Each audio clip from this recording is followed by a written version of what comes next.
righty then.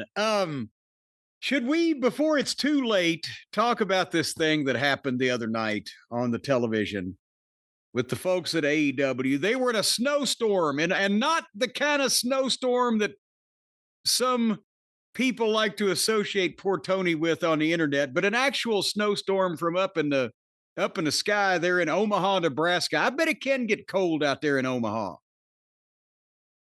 And they apparently had transportation difficulties. And some people, had to make other plans, and some people may not have made it. But here's the thing. Everything that we're going to chastise them for on this program, which was March 19th, if I didn't mention the date, they meant to do this. This was not like, oh my God, it's a snowstorm. We haven't got our people here. We got to just throw something out there. They meant to do. They advertised the shit that came off in large part here.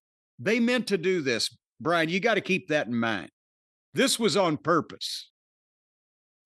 Not because of an act of God. I mean, most of these matches, like you said, were announced in advance. I don't remember if the AR Fox one was. Well, I mean, I'm talking about the main. Oh, the Moxley Copeland thing? Oh, yeah. Yeah, as offensive things go. Well, the main parts of this program, which wasn't AR Fox and Will Ostrich or what, but the main parts of this program were intentional. And they open up in the snowstorm in Omaha, and the first thing you see is pockets. Here he goes. And then the second thing you see is our new friend, Hong Kong Phooey, Spitball Bailey, the dollar store steamboat. He's so small on his entrance, they had to use a telescopic lens, Brian. It's like he was right next to Alpha Centauri. That's the only way we could see. What the ridiculous fist in the hand pose is he wearing on you already? The smile, the pose, the weird, dorkish look, the minute physical appearance, he's like, I hate to say this, but he's like if Kenny was even more unappealing. He does more of Kenny's shit, and he's smaller. He's like a little nugget Kenny.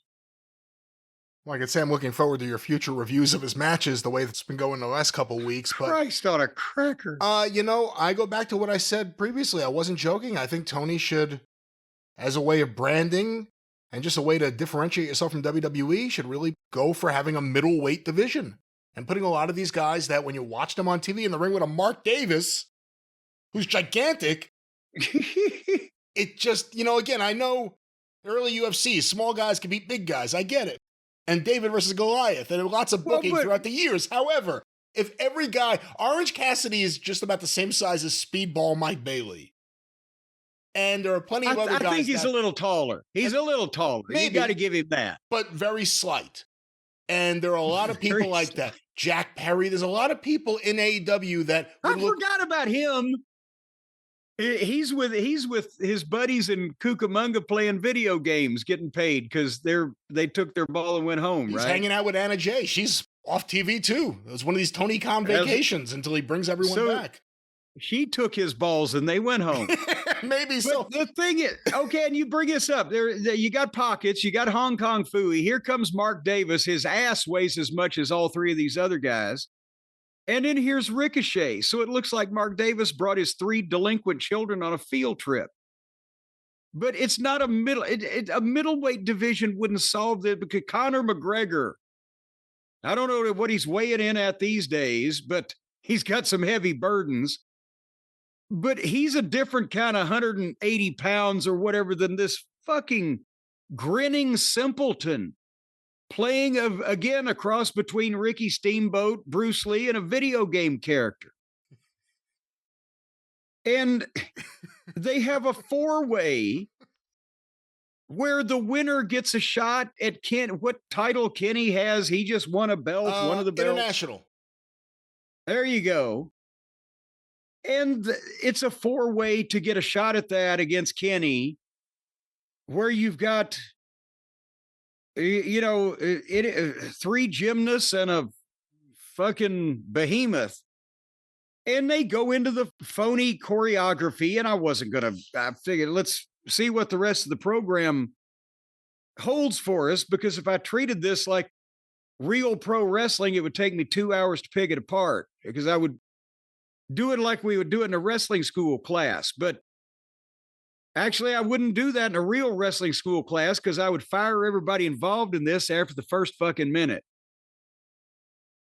But again, finally, they do a deal where Ricochet and Spitball both pin Mark Davis.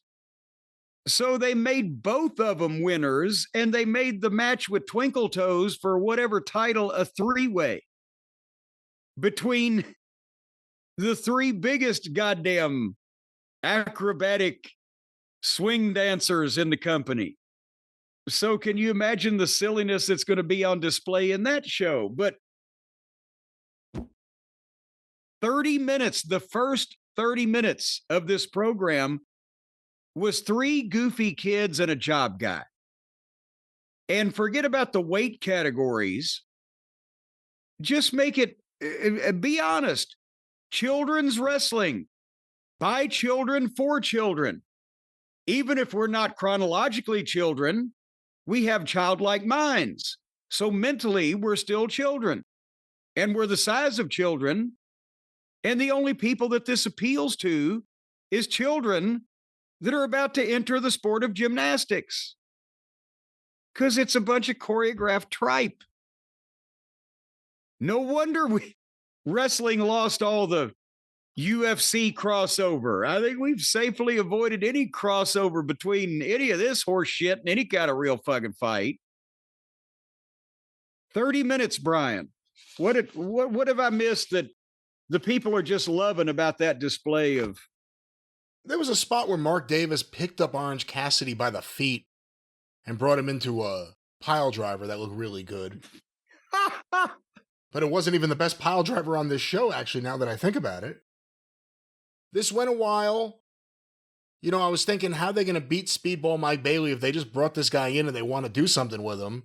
But then again, you're going to have him beat these other guys and get a match with Kenny, and they got around that. I'll say, Tony's finishes are getting worse and worse.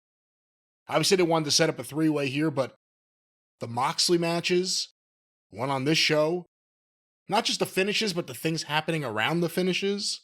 Well, now, I don't think we can blame Tony for Moxley. I think Moxley, this is his art being expressed in real time, sort of like after a fucking enema, after a dinner at Taco Bell, is expressed in real time. But they want to be cute. They all want to be cute if every match has to be cute in some description. But I guess my point is, if they're going to sign all these guys, and at a certain point, it may be all they can get because of what WWE's doing to lock down the industry, because of the decline in Japanese wrestling, a whole number of things. If all the guys you're going to be able to sign, or a lot of them, are smaller guys, should AEW do something to take advantage of that? Instead of it just being like, we'll pretend everyone's a heavyweight, should they do something to differentiate themselves from WWE? Okay, I was being a smart ass earlier, but I will answer it seriously now. That might even be something they could do, but that's not the answer here, because there is not a lot of money in these people at any fucking weight, because not of the what they weigh, but because of their level or lack thereof of charisma, of talent, of ability to get over, of not being repetitious. And Bailey looks like a fucking dork. Guys don't want to be him, and fucking women don't want to fuck him. So he's fucked as a baby face. I thought you were talking about Bailey and WWE for a second. I was like, what the fuck is he talking about? No, Spitball here. I'm not bringing her in. No, I bet a bunch of women would like to fuck her. Anyway, but nevertheless, back to, yes. It's talent, it's charisma, it's personality, it's ability to fucking speak. It's not having this indie mindset of these repetitive video game fucking goofy matches that appeal to the same people that are going to see this. The talent changes in AEW regularly But all the ratings do is go down because they've already done everything you can fucking do. And now they've just got the replacement people doing some more of it. They don't make stars. They make moments and big bumps off the fucking roof. They don't develop stories and rivalries. They have dream matches. It's just all meaningless. Tony can't pick talent. Inmates run the asylum. So it doesn't matter what size they are. They're all going to have the same problem. They do the same shit as everybody else does because they're all a bunch of indie fucking wrestlers. Outlaw, as the old saying goes. And they can't be told that they don't know every fucking thing. And Tony makes them believe that they're goddamn God's gift to wrestling with the way he treats them. Well, Jesus Christ, the money that he's paying people that don't even show up to work, or that he flies in from other countries for 2 or 3 shows a month, and they don't make any difference. It's the same it's always been, or less. Less crowds in the house shows, less people watching TV, same kind of thing on the pay-per-view, because that's the real litmus test. Those people would rather not pay their rent than buy these pay-per-views. So, yeah. And I just told you I'm sick of the 3-way matches because they set up the Roman, Punk, and Rollins one, and the Rhea, Io, and Bianca one, and now here's this. There's 3 people that can do flips instead of 2 people, so it'll be an even bigger match, and even greater. All right, let's move on because we got to get to the meat of the matter. They did a nice package putting the Hurt Syndicate over. They're the only real major league talent in the company right now that seems like they're actual serious pro wrestlers and etc. But as soon as they play that package, here comes Mercedes Mone and her little stripper shimmy to kill the vibe of that whole thing. But in this case, Brian, she was the experienced veteran of the piece because she's defending the women's title of whichever description against Billy Starks, the teenage prodigy from Louisville, Kentucky. I've never run into her at the post office. You think she lives down in Shively? I don't Probably never comes out to this part of the county. I really don't know. Well, this did nothing to dispel the notion that this is children's wrestling. Because Mercedes, I know she looks like a skinny Honey Boo Boo. Now think about that. Mercedes, I mean, she's not as portly as Honey Boo Boo was, but she's dressed up with the hair and the fucking spangles like she's going to one of those little darling children's pageants. Are you talking about Mercedes or Billy Starks? Mercedes. Mercedes is all dressed up in all of the glamour and the spangle and everything, and she's about 110 pounds. I don't see the Honey Boo Boo connection at all. Billy Starks, she's a kid. I don't know if she's ready for national TV yet. She has poor posture. She stands with her head drooping over. Is it scoliosis? I don't know. She needs to stand up straight. But the point is, you know what? Billy Starks right now, is she 20 years old or however old she is? She don't have much of a tan. She don't have much of a physique. She's not very old. She's not full grown yet. She might do good on the indies, but do you put her on national TV as a prodigy? And the answer is no, you don't, because she ain't. She's not Nadia Comaneci as a fucking athlete. She's not Terry Gordy. She's not Terry Gordy. Because the WWE has Rhea Ripley against Bianca Belair. AEW has Billy Starks against Mercedes. It's just visually, this is just not national television. And they both almost killed each other at one point or another. Old Billy dropped Mercedes on her fucking head once. Oh, did you see that one spot in the way they shot it? You didn't see the exact landing where she kind of just shoved her right under her? I thought Mercedes went right under her head. That was the head fall in which I was speaking of. I mean, she tucked her just in the nick of time, but there was not a lot of room for error, let's say. And it probably just jarred her a bit anyway because of the impact. But Mercedes won, and we were 50 minutes into this television program from seeing the four-way nonsense and the exhibition with the teenage participant. And then we got to see a promo with the Outriggers giving a pep talk to the Omaha Mavericks. Did you see that? It wasn't like the fucking footage you see where Ric Flair walks into the fucking room with the NBA team or the college team or whatever, and everybody starts going, woo, and they're all gathered around and he's the center of attention. These two Nimrods are just running through the locker room, firing everybody up, and the players are looking at him like, what the fuck is going on here? Did you see this part? I did see this part, and it was timely. The Omaha Mavericks just played the St. John's Red Storm, and the Johnnies destroyed them 83-53. They're done with their season. Thank you, Outrunners. But I mean, because they were in town. First round of the tournament. Did they say, we're going to get some famous pro wrestlers to come give you guys a pep talk, and then in walk these guys because they're in the building the next day or whatever, and the ball players went, what the fuck? Well, I'm sure there have to be some wrestling fans amongst them. Usually in every locker room there are wrestling fans, and you have to figure if there are wrestling fans, some may be aware of AEW.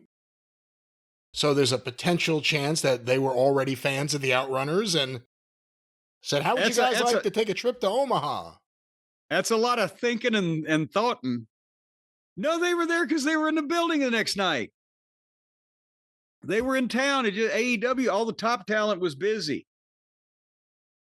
And MJF, where the fuck is he? He's on tape again. Is he left the country again? Is he filming another major motion picture? Is he somewhere trying to establish a new identity free from... If there was ever a week to get out of coming to TV, it's the week of the snowstorm in Omaha. Hopefully he's in somewhere where he can sit back and reflect on all of this. Plainview. He did a promo running down the competition. It's clear to him that he needs a click to combat Moxley and company. Why is MJF... I know he wants to get this is what this booking, he wants to get the belt back, but the belt is currently in the hands of this fucking shit heel.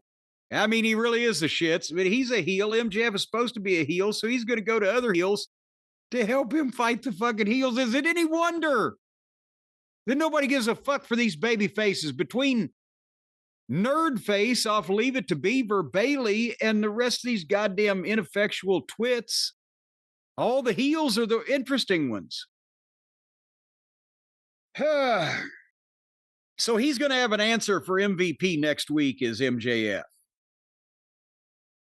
And then the 9 o'clock hour came, and Brian, this is what I was talking about earlier in the program. They put the garbage in the middle to try not to leave the people with a bad taste. Or do you think that Dick the Boozer finally got smart and figured nobody's going to watch the end of the show no matter what, and I'll get blamed for it, so we're going to put this in the middle? Which of those hypotheses would you support? I think this is a match they've actually built up for a few weeks, and they were smart enough to know that if they put that match at the end of the show, it will die no matter what at this point. That's the way you train your audience. So they were going to try to get anything out of this. They had to do it here at the 9 o'clock hour. Let's put them at the top of the 9 o'clock hour and see if we pick something up from the curious. Right. And then Moxley, he's walking through the parking lot for absolutely no reason. It wasn't snowing at that point, but there's snow on the ground. He's coming into the building from out in the parking lot, but there's no vehicle that he has obviously left. What, did he just walk up at that moment? What sense does this make, Brian? He's not coming from anywhere. Somebody just dropped him off? Would he Uber over? He looked cold. He's walking through the parking lot, and as he gets up to the TV trucks, Edge jumps him in the parking lot. And they gave that away because as soon as he got up there, all of a sudden for the first time, the camera wasn't in front of him. The camera went behind him so you could see someone run up. Yeah, well, because hey, they want to make sure they get all the shots because they're trying to win an Emmy. And he couldn't see, even though he was in a parking lot of snow. And snow, boy, really it heightens your vision with all that light and reflectivity. So Edge jumps him in the parking lot. They fight walk into the back of one of the semis where they have a fake fight with things in the semi.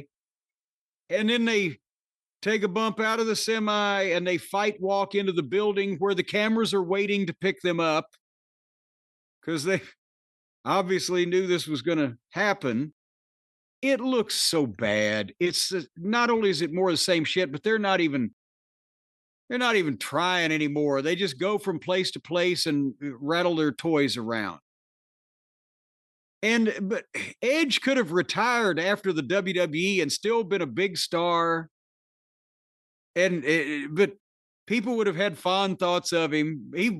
He's going to get probably another $10 million or so out of this little run, but he's damaged his reputation if he gives a shit about that.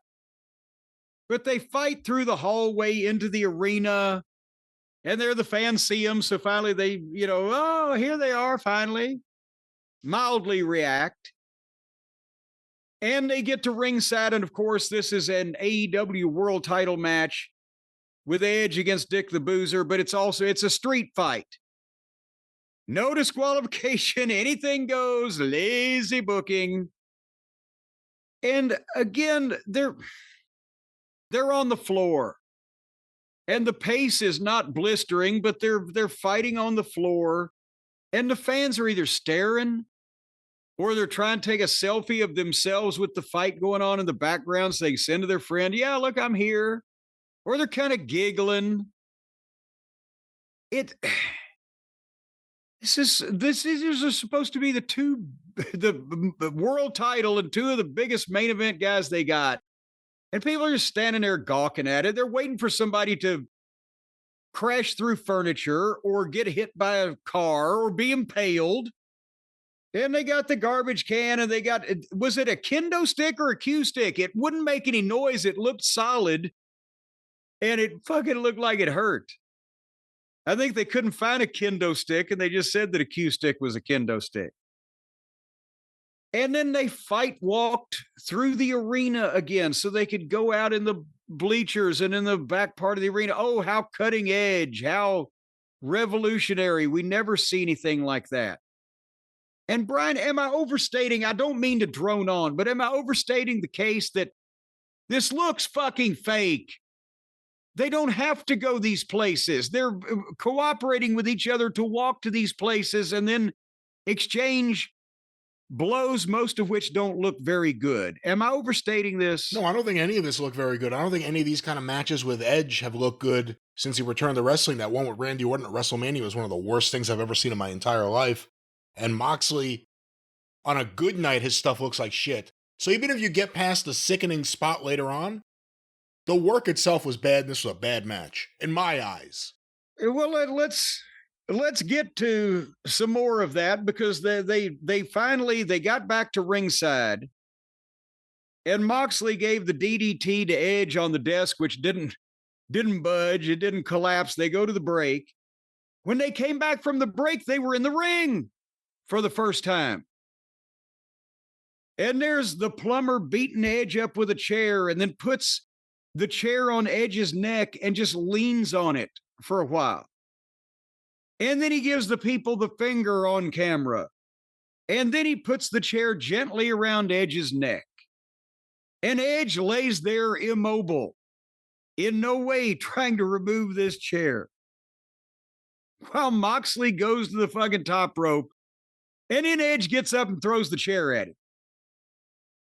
And then he superplexes him, the big superplex off the top rope, and then they got up and traded fake forearms. It's the same fucking match. And then Edge went under the ring and looked around for a second and came out with what appeared to be a cricket bat with spikes sticking out of the end of it. It wasn't a baseball bat because it was flat. There is no implement like this in the real world. They made it. I assume that maybe it was a cricket bat because there was a flat side that they could technically try to hit each other with. But Edge gets the fucking bat with the spikes and gets in the ring, and Moxley gives him an RKO and he drops it. And so that was smart of Edge. Every babyface wants to get out, get under the ring, introduce a weapon in the match that nobody's ever fucking seen before, and then lose it to the heel like an idiot. But Mox didn't lose it or didn't use it then because, well, why would you use a bat with spikes in it when you can fucking go outside the ring, pull out a table and slide it in? That'll win you a fight a lot quicker than a bat with spikes in it. And he took forever to lean it up in the corner, but that gave Edge an opportunity to get the bat with the spikes that even when Moxley took over, if he didn't want to use it, wouldn't you throw that out of the vicinity of the fight you were having, Brian? Right away. Well, no, Edge gets that and hits him with a gut shot. And then hits him with a shot to the back. Now, Moxley didn't bump for either one of them, but also neither one of those drew any blood. Which, again, my theory that they left a flat side so that you could hit with it. But I'm trying to figure out what the spikes are because they were too light to be steel spikes, the way they're swinging that thing around. But they didn't look like rubber. Maybe they're plastic, I'm thinking. And just then, Edge grabs Moxley with the bat laying on the ground and gives him a suplex, and Moxley lands back first on the bat, and the spikes stick in his back. Now, we're not talking about steel spikes that impaled him up to a depth of 6 inches. It's like, I guess, stepping on a Lego or whatever the fuck. These things stuck in, and there were enough of them. Even a half-inch deep. I don't know what the fuck, this fucking idiot. But they stuck in deep enough, and there were enough of them that it was stuck in his skin, and you could see it pulling his skin, and he could stand up with the bat in his back, and it was hanging off of him, and the referee was looking and didn't know what to do, and they fucking... He's walking around with it in his back. And it looks like some kind of goddamn insane clown posse juggalo fucking dinner party or some bullshit. That's my favorite album of theirs, Juggalo Dinner Party. Well, they did have good Horse Overs. But again, the idiot took a bump on sharp plastic spikes, if that's what indeed it happened. Hold on now, there's more. Suddenly, here comes Wheeler Useless, and he runs in and gives Edge the big knee, and then he's trying to pull the bat out of the back, and he can't. So then, suddenly, again, here's his teammate with a bat stuck in his back. He can't figure out how to get it out, so then suddenly he jumps out of the ring, runs around, and jumps up in Edge's arms so Edge can powerbomb him through a fucking table on the floor at ringside. So you think Moxley must have said, let the referee get it out. Go do your spot. And then the referee pulled the bat out. Have you noticed the fans groan when Wheeler Yuta appears in these? Because it's always a run-in to help Moxley near the end.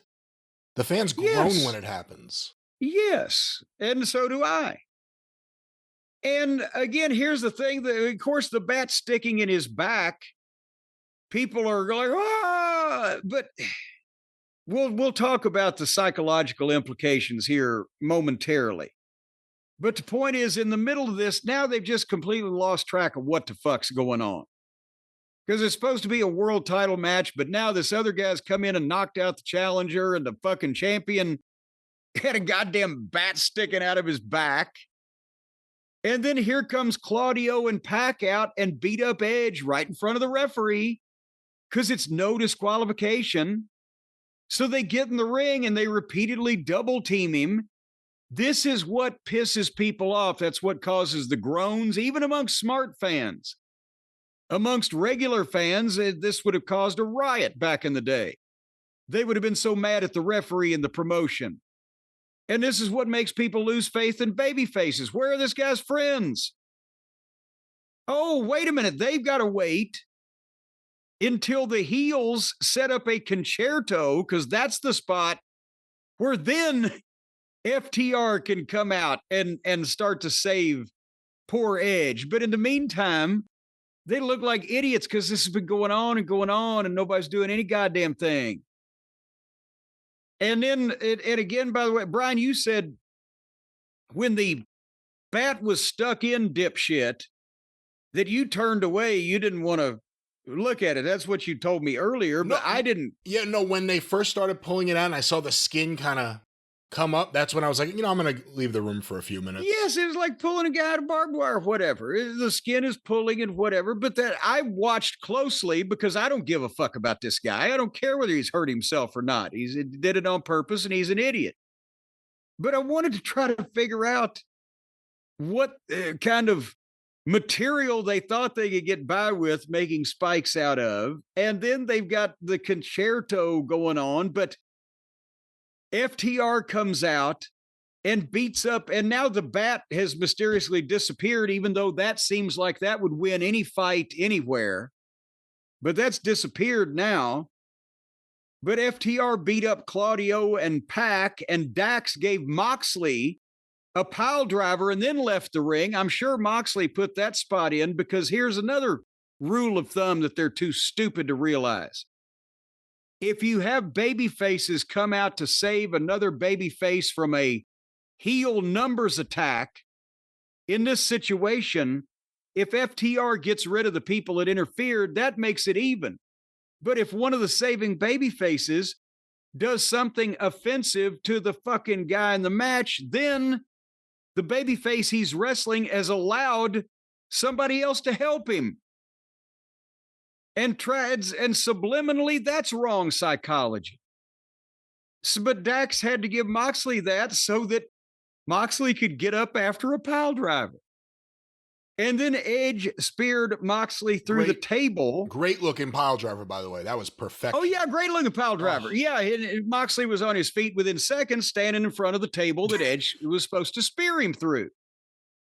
And then cover 1, 2, and then Marina Shafir shaves. I wonder if Marina Shafir shaves. In fact, she uses Harry's, from what I understand. Jim, let's talk more about our friend. Well, no, Harry's. You're only supposed to use Harry's on your face. Now, I'm wondering if she's using Manscaped. But nevertheless, Shafir shaved, and then here's Marina Shafir beating up Edge in front of the referee. And now the referee is a goddamn grown adult man, and he's not trying to do anything when a woman is beating up the participant. But here comes Willow. Hit Willow, hit Willow, hit Willow. And she saves the day by beating up Marina Shafir.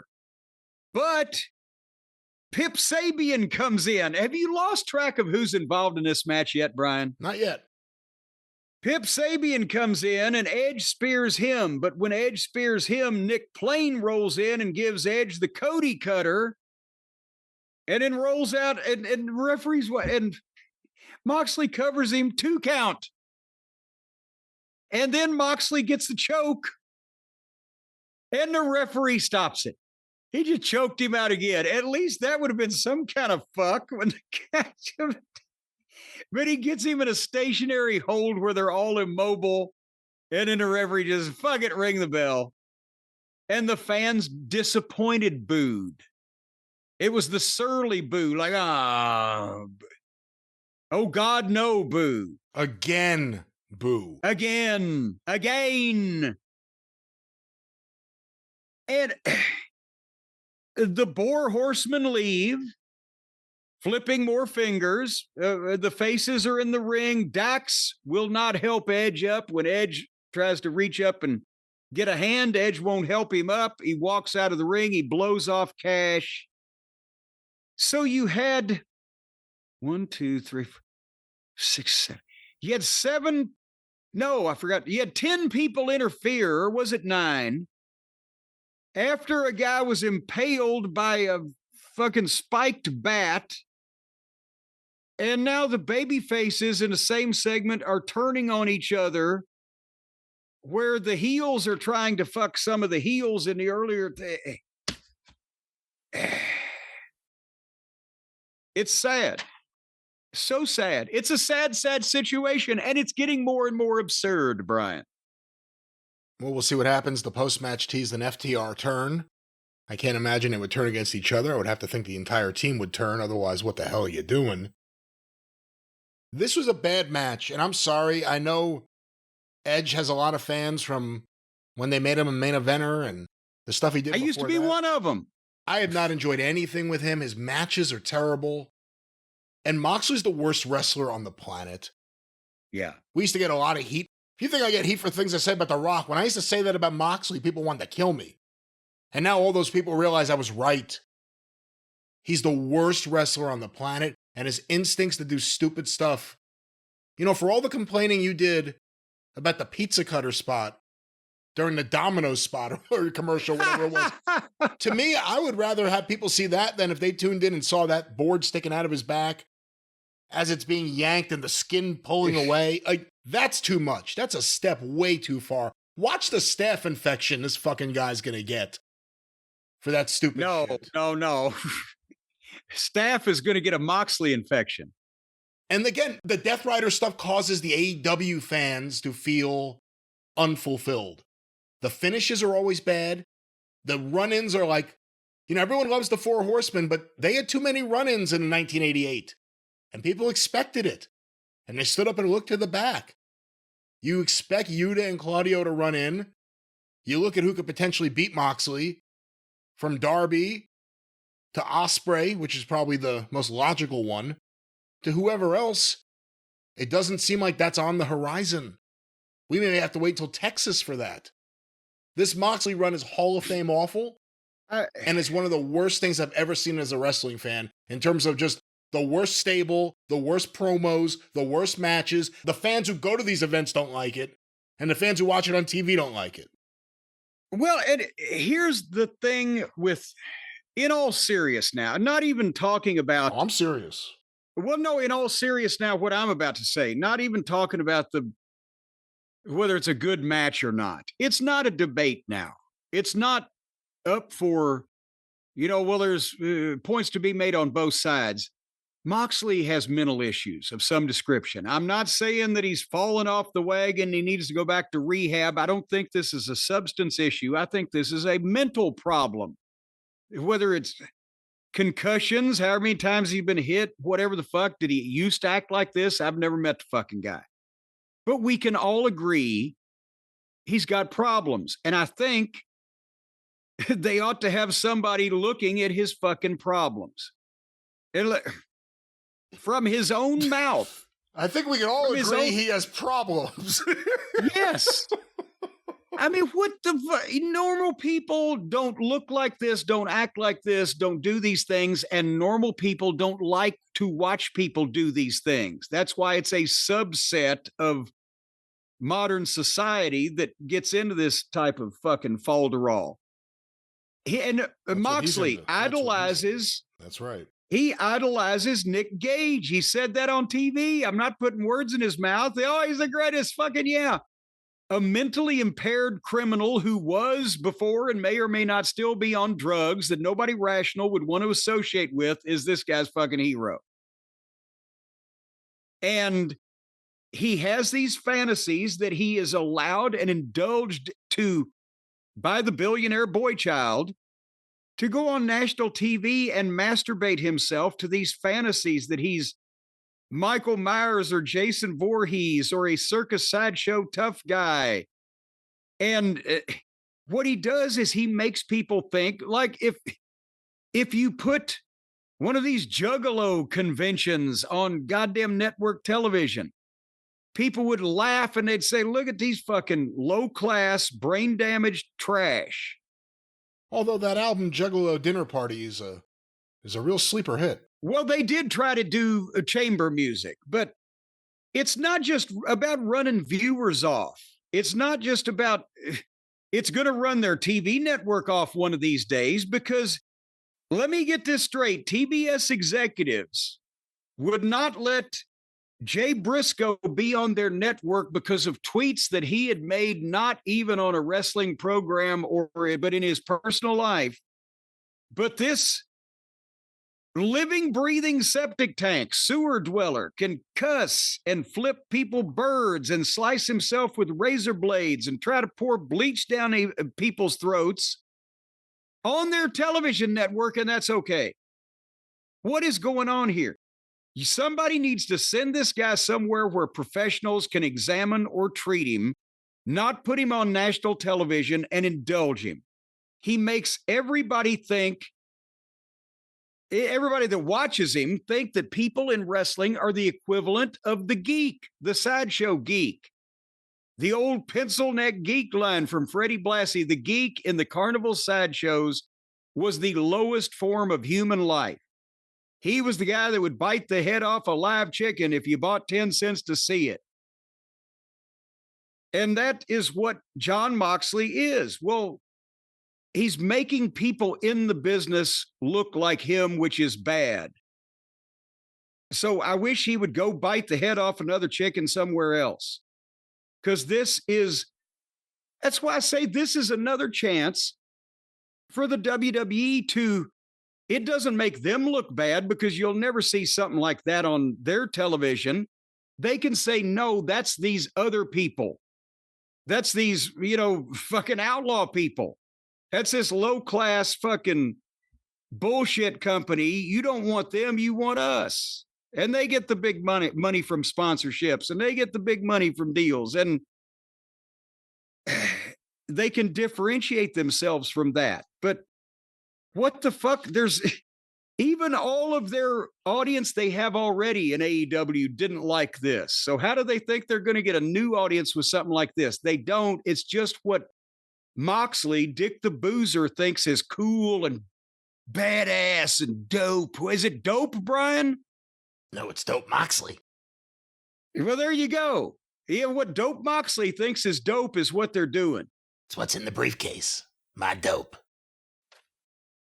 And it's obviously not a belt because that's another thing. The briefcase is way too light. But they have now impaled somebody onto, well, he impaled himself on television. But they think that's where their minds are at. This is an indie niche product, indie-rific, fringe mindset that they all have where they're all playing these parts that people just can't see in most all of them. And they don't want to see this bullshit. This was as distasteful as the time I was talked about when that Judas Messias on TNA made his debut and sliced Abyss up with fucking broken glass. Abyss bladed both of his arms like a foot long apiece. And I'm just, how are we still on the fucking air? Thank God nobody at Spike TV paid any close attention. The Spike representative came down, sat in a production meeting, and then went and played golf. And then came back and saw part of the show and then left early. Otherwise, I think we'd have got cut off that night. No, they only started paying attention when they heard that Russo was sending around emails about the product again. Then they're like, yeah, well, that was years later. They say, he's back. Oh, fuck no. We'll let somebody be sliced up with broken glass, but not that. But that's, I mean, again, until Tony takes a stand and until somebody just refuses to work with Moxley and indulge in this type of garbage, they're going to keep doing it, but they won't because they think it's good. Got news for you, buccos. Normal people don't want to see shit like that. And somebody's going to say, well, Cornette likes blood and wrestling and violence and wrestling. And if a trained professional who knew what he was doing and was over in the midst of having a great fight with another trained professional who was over and knew what he was doing, took a chair and swing and hit the other guy over the head with it, and that guy bled buckets and they carried him out on a fucking stretcher in an ambulance, I would applaud that because that is believable violence done and executed in a working fashion. The reason I don't applaud this is because this was in the middle of an obviously fake fight where everything looked like shit. And then the guy took his own bump onto a stupid, goofy fucking weapon that doesn't really exist. And the people sitting there knew that they're working together, and he still impaled himself. That means to me that I think that Jon Moxley is a stupid motherfucker. As I'm sitting there going, well, they're working together, and he did that to himself on purpose. You're a fucking idiot, John. That's the difference. Is gross. It did, and not a dollar was drawn. One is a fucking angle to shock people into, oh my God, I bet that guy wants to get even when he gets out of the hospital. And the other one is, yeah, that guy's a fucking goof. That's it. I like the fact that he's out there bleeding from multiple holes in his back, dressed like a bum. Then you go to the back, and there's his wife dressed like she just came out of Bloomingdale's. The fuck's going on there? What do you think that she would have to say to him? What are you doing? You know what? Honestly, if it was me doing something like this, I would get a speech from Suzanne about the kids and me being there for the kids and them seeing things I do, whatever it was. There's a lot of different ways to look at it. That'd be the approach I'd probably How about don't be stupid in front of our children? They think that their father is a moron and the kids at school make fun of them. So drop out. Oh, well. Well, that was the worst segment of the week and one of the worst matches I've seen in forever. But now you know what is safe to do, don't you, Brian? Well, no, what is safe to do now? No. Now we can eat. You didn't want to eat before you watched that match. You would have lost your dinner. But now we can eat a fine meal now that we know that Moxley's out of the way. Nothing more can hurt us. You got to look at it that way. You got to space your dinner time out, Brian.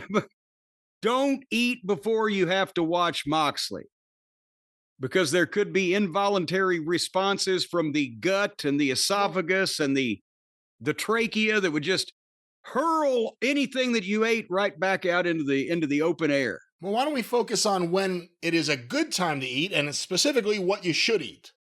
What's good to eat when it's a good time to eat? Well, it's a good time to eat after Moxley's out of the way, because you don't want to look at something like that. And what's good to eat is the chef-made gourmet meals that make eating well easy, coming from our friends at Factor.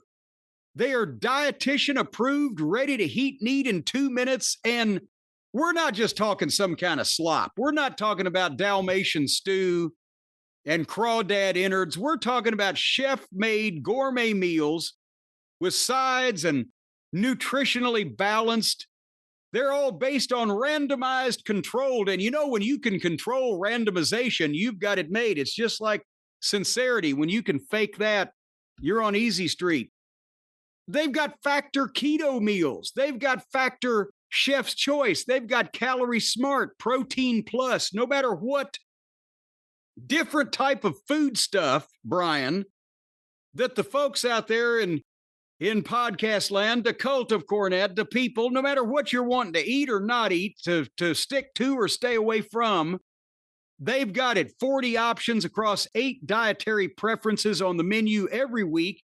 You can lose up to 8 pounds in 8 weeks with Factor keto meals. And Moxley could lose even more, because he could lose the 8 pounds on the keto meals and another 2 pounds from getting juice. But folks, again, it's not just dinners. It's not just saving you the chore and the slaving of going to the kitchen and cooking a hot meal every night of the week when you can already have it prepared and just heat it up. But it's wholesome smoothies, it's breakfast, it's grab-and-go snacks, it's more add-ons. Boy, howdy, I recommend the porpoise flanks. So reach your goals this year with ingredients you can trust and convenience that can't be beat by eating smart with our friends at Factor. Brian, you have factored in Factor in your meals, and you have had good results. Also, you're still alive. I'm still alive and still enjoying the fine heat and eat meals from Factor, chef crafted, and of course I go with the Protein Plus option. I like my protein. You're into the keto friendly, because you're a fan of Keto and the Green Hornet, and Factor. Oh, keto. But I'll tell you something right now, folks. You can heat them and eat them, but don't eat them and heat them. I made that mistake. I read it wrong the first time. How does that even work? I ate them and then I jumped in the oven. Okay, let's not, again, ladies and gentlemen, silly talk means silly moments, but let's get to serious food and Factor. No matter what type of oven you use, electric, gas, microwave, you can heat these things. As a matter of fact, you can put them over an open flame out in the great Wyoming countryside and do the rural cowboy type of Factor. You can do that too, Brian. Let's focus on the kitchen indoors in the house of Mr. and Mrs. America. Well, in all the ships at sea, sometimes you might want a skylight in your kitchen where you can still eat inside but be under the stars. It all starts with factormeals.com. FACTOR meals.com, factormeals.com/factorpodcast, and use the code factorpodcast to get 50% off of your first box of meals plus free shipping. So it's a lot to remember there. I'll give it to you again. Factor Podcast is the code. Factormeals.com is the site /Factor Podcast. But you get 50% off. That's why it's an extra discount, because you got to type all those things in. And free shipping. And again, eat like a gourmet for half the price and get a quarter of the fucking calories and bad things. Delicious meals, many different plans, 4 different plans. Delicious meals. Do you have a plan to get out of this? Delicious meals and options for everyone. We eat them here. You should eat them there. Factor, friends of the show. One more time, Jim, what's that promo code? Eat them here, eat them there, everywhere. Factormeals.com /Factor Podcast. Use the code Factor Podcast, 50% off your first box. Plus free shipping.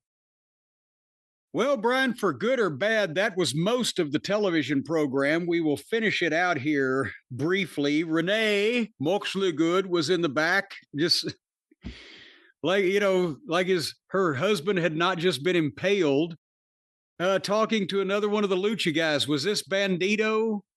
You made my mother cry. This was Bandido, yes. Yeah, well, Bandido's mother was crying. Boy, you should have seen her reaction when his brother was born.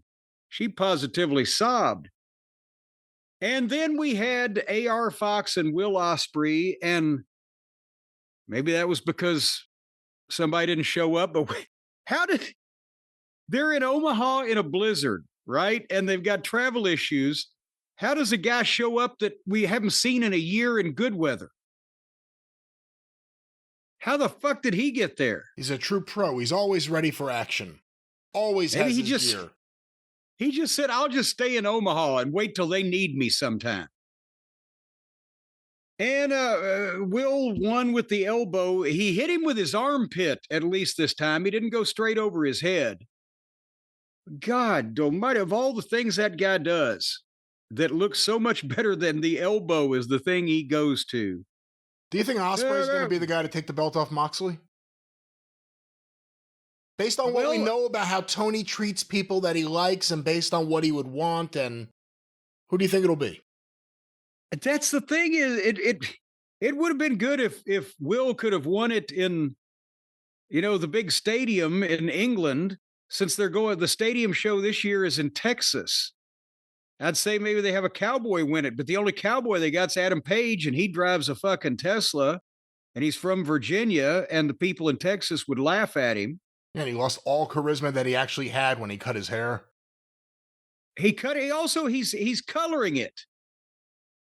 Or was he coloring it before and now he's not coloring it? He needs to go back to whatever he was doing. Well, we'll have more next week about simpler hair color, a friend of ours here on the show. Yes, maybe they could help him out with one way or the other, get him restored back. But nevertheless, the main event on this fine program, Megan Brain versus Chris Statlander. And I think they meant to do this too, but Moxley didn't want to go on last and have nobody see him, so they put the girls on last, and they put Tony Storm on color to try to keep an audience. Maybe it worked, maybe it didn't.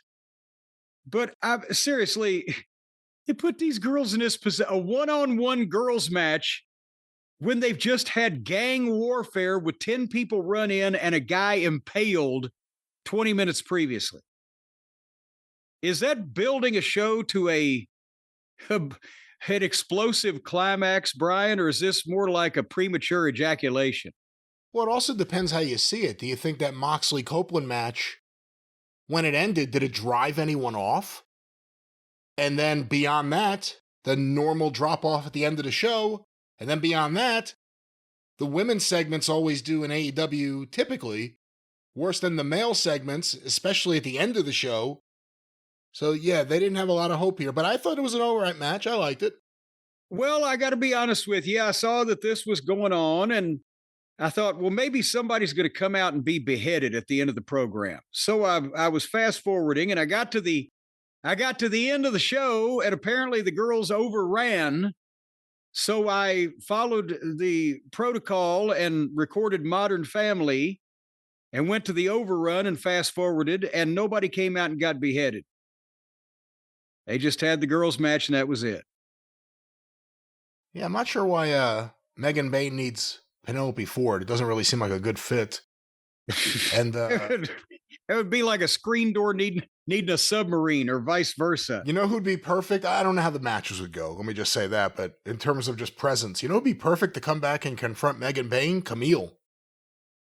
Oh, but then again, as you said, how would the matches go? Because the one advantage Camille has in working with a lot of these greenhorns is that she's big enough to move them around even if they don't know where to go.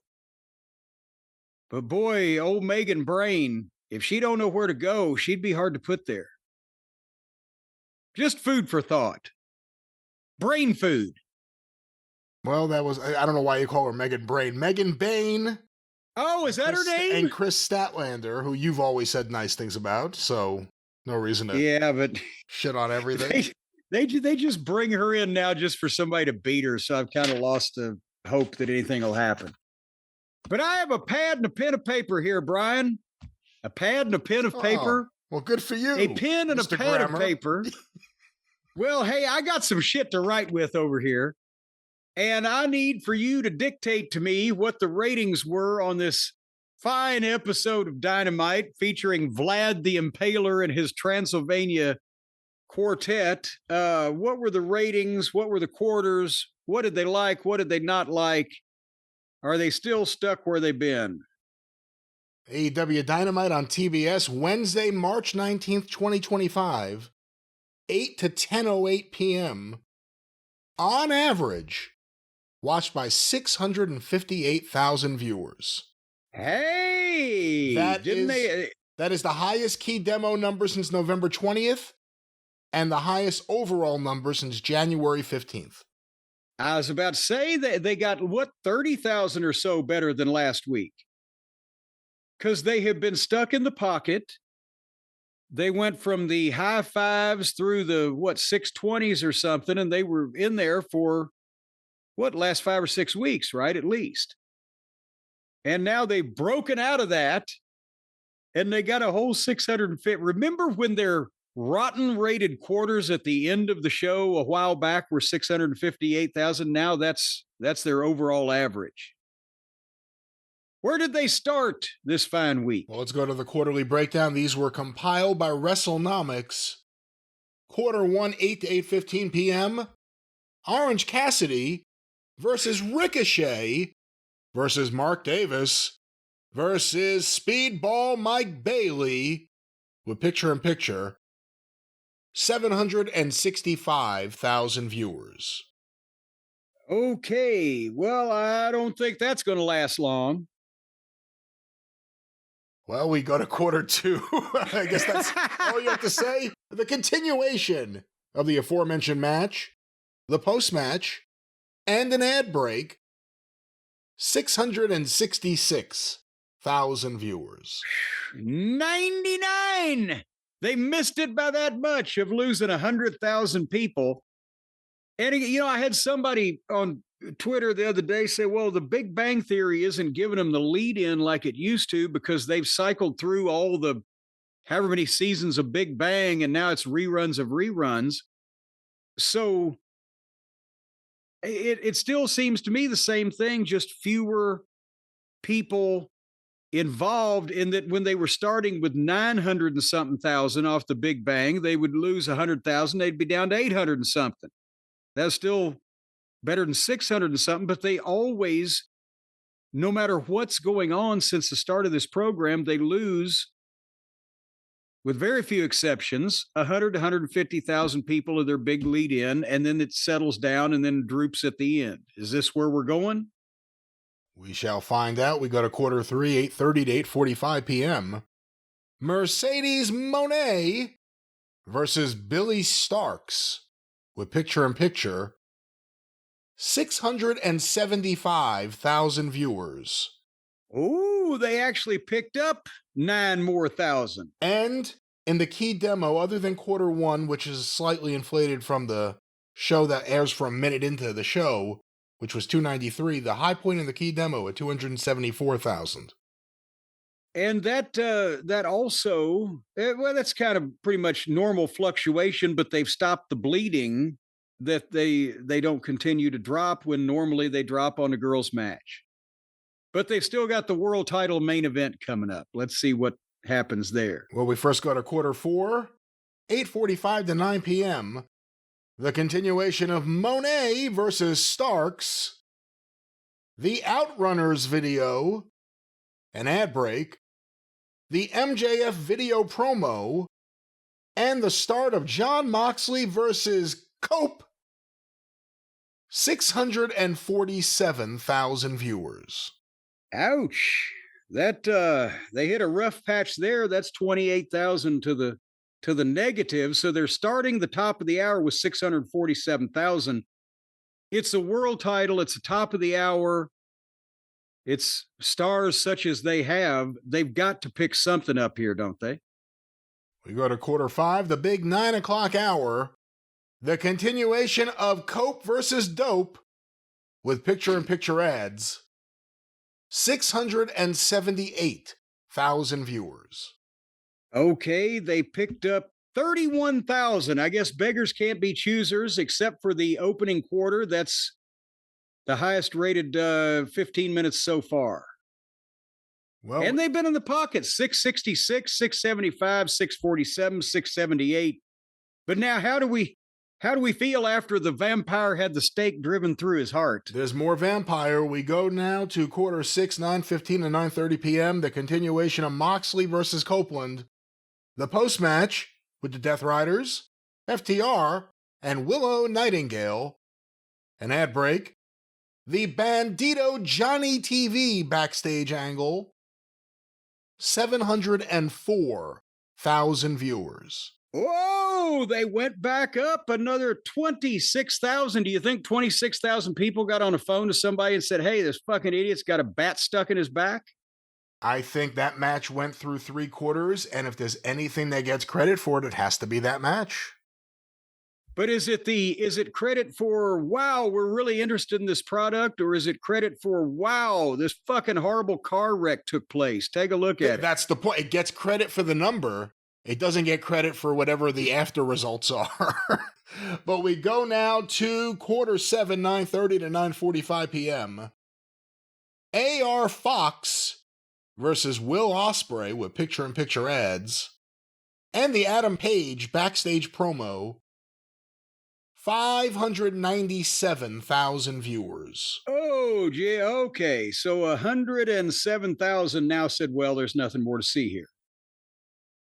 We go now to quarter 8. I remind you, we have an 8-minute overrun. Oh, I can't wait to hear that one. An ad break. Stop it now. An ad break. The Megan Bayne versus Chris Statlander match.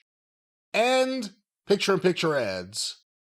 594,000 viewers. Oh, not as bad as I thought. 8-minute overrun, including the post-match with Tony Storm. 537,000 viewers. That's as bad as I thought. So they went, not a bad week for them over. They went from 765,000 to 537,000 in 2 hours. That's only 228,000 people. That's not as bad as normal.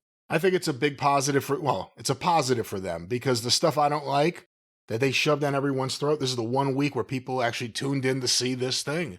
Whether it was the build, whether it was the social media reaction as it was happening, to the sickening fucking freak show that it was, who knows? We'll see who comes back next week. But those were the numbers. AEW Dynamite, March 19th. Next week, they'll say the geek is back, and he's got a bigger chicken to bite this week. Well, you know, Brian, I think some of these people need a new line of work. Some of these people just need to get out of the wrestling business.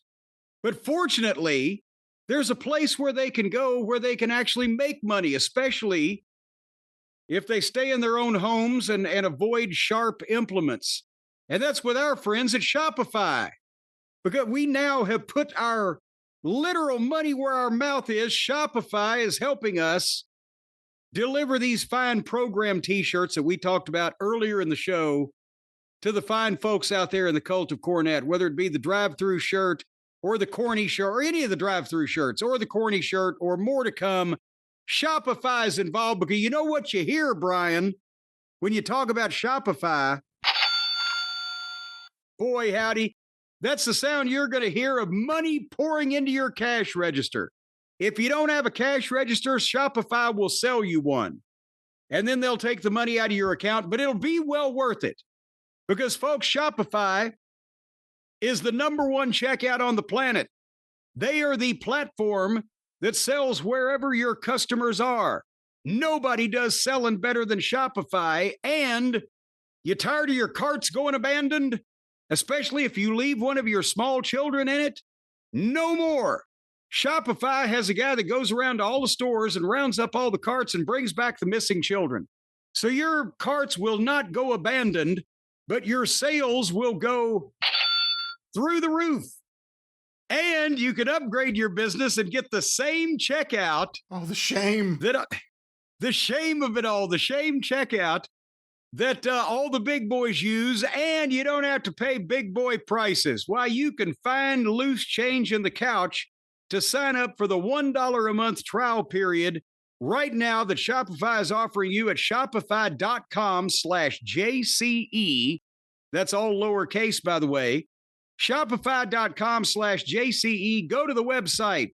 See what they can do for you. Take advantage of the $1 a month trial period. If you can't make $1 in a month, that's 30 cents a day, for God's sake. I would think that you'd be ashamed of yourself and you'd rethink your position in the business community. Right now, that's 30 cents go to a Shopify. Day. What did you say? 30 cents a day. $1, 3 cents a day. See, I put see, that's why we got Shopify. Shopify makes it so that you don't have to worry about the math, ladies and gentlemen. You don't have to do math. See, I put the decimal point in the wrong place. It's 3 cents a day. Well, that's even better. Well, goddamn, I feel sorry for you if your surly ass doesn't have 3 cents a day to spend on making money, establishing a business empire. This would be the best. Hearing that sound all over the place. The best 3 cents you've ever spent. That's right. I'll put my 2 cents in on that.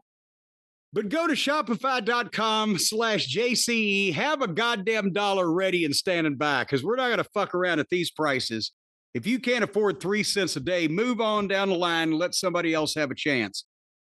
But you will find that Shopify will put you on easy street for that dollar, and then all the dollars will rain in from there. Shopify.com/JCE for more information. That's right. Very professional ending. Thank you very much. Shopify. Oh, you keep harassing me if I talk about how you can, charge hookers on your Shopify account. Again, don't do that. But Shopify, we're not just a client. We're also a client. Yes.